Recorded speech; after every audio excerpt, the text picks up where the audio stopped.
అరిగో మాటల్లోనే వచ్చేశారు.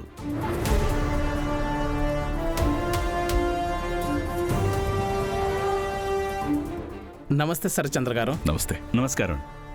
నమస్తే. నమస్తే అమ్మా. నమస్తే అమ్మా. నమస్కారం. మీరు ఈ స్థలం మాకు అమ్మడానికి ఒప్పుకోకపోతే ఇది సాధ్యమయ్యేదే కాదు. ఈ ఏరియాలో ఫ్యాక్టరీ పెట్టి ఇక్కడున్న లోకల్ పీపుల్కి ఎంప్లాయ్మెంట్ ఇవ్వాలన్నది మా నాన్నగారి కల. అది నెరవేరుతుందంటే అంతా మీదేయేనమ్మా. అమ్మకి ఇష్టమైన ప్లేస్ని మంచికి ఉపయోగిస్తున్నారు అంటే సంతోషమే కదా. మా శోభ బొమ్మల ఫ్యాక్టరీలో కొంతకాలంగా లోకల్ గూండాలు ఇల్లీగల్ పనులు చేస్తున్నారు.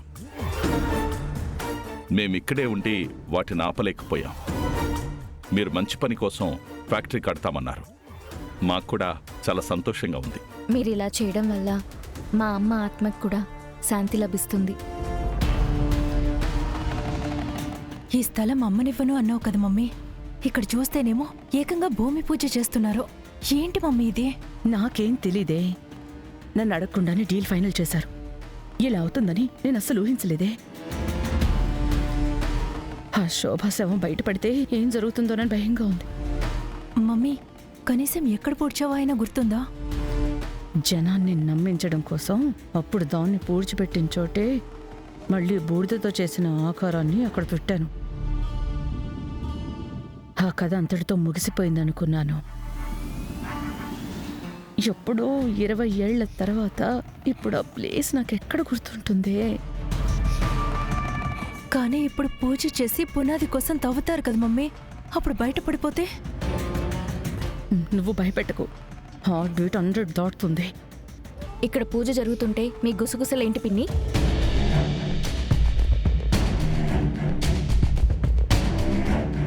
అదే అక్కకెంతో ఇష్టమైన స్థలాన్ని నమ్మొద్దు అంటే నా మాట వినకుండా అమ్మేశారు. పాపం అక్క ఎంత బాధపడుతుందో ఏంటో.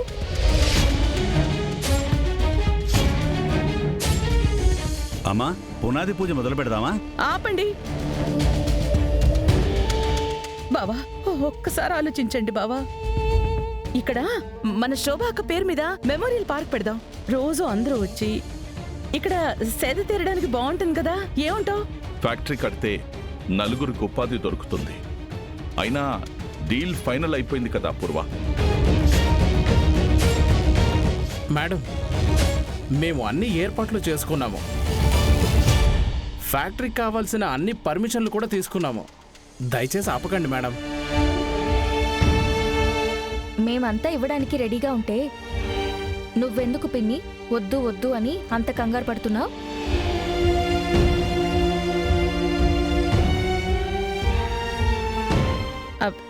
సర్లే, మీ ఇష్టం. మీ ఇష్టమే నా ఇష్టం.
అదేనేమో.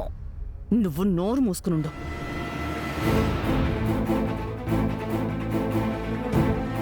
ఈ ప్రాంతంలో గూండాల ప్రభావం చాలా ఎక్కువగా ఉంది కదా. ఫ్యాక్టరీ తగలబడిపోయిన తర్వాత వాళ్ళ హవాయే నడిచేది. ఎక్కడో చంపి ఇక్కడ పూడ్చిపెట్టుండొచ్చు. ఆ అవును, ఉండొచ్చు. అయ్యో, ఇక్కడైతే ఖచ్చితంగా ఏం మర్డర్ జరిగే అవకాశం లేదు కదా. అదే అయి ఉండొచ్చు. ఇది రేపు కేసు అయితే మాకు ప్రాబ్లం అవుతుంది. ముందే పోలీసులకు చెప్పడం మంచిది. హత్య ఎక్కడ జరిగినా ఆనవాళ్ళు ఇక్కడ దొరికాయి కాబట్టి పోలీసులకు ఇన్ఫార్మ్ చేసి ప్రాబ్లం సాల్వ్ చేసుకోవాలి. అదేంటండి, అప్పట్లో అంటే పాడైపోయిన ఫ్యాక్టరీ కదా, ఎవరో ఏదో పారేసి ఉండొచ్చు. ఇప్పుడు అసలు దీనికి ఇంత పెద్ద విషయం చేయాల్సిన అవసరం ఏంటి? అవసరం ఉంది పిన్ని. ఇది అమ్మ ఎంతో పవిత్రంగా చూసుకున్న స్థలం. ఇక్కడ హత్య జరిగింది అంటే ఊరికే ఎలా వదిలేస్తాం? నేరస్తుల్ని పట్టుకుని కఠినంగా శిక్షించాల్సిందే. అది ఇప్పుడు పోలీసులంటే వాళ్ళతో తలనొప్పి. ప్రతిదానికి వాళ్ళు అనవసరంగా రెచ్చిపోతుంటారు బావా. భూమి, చూసేవాళ్ళు ఏమనుకుంటారు? మన పరువు సంగతి ఏంటి? నీకు అర్థం కావడం లేదా పూర్వ? ఇది చాలా సీరియస్ మ్యాటర్. పోలీసులకు చెప్పాల్సిందే.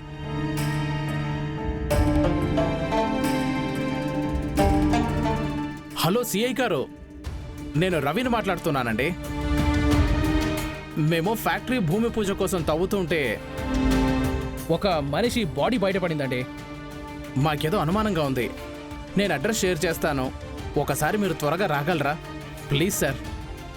అలాగే సార్. పోలీసులు వస్తున్నారంట. కర్మఫలం ఆలస్యం అవ్వచ్చు కానీ అనుభవించడం మాత్రం పక్కా. కదా నాన్న? అవునమ్మా.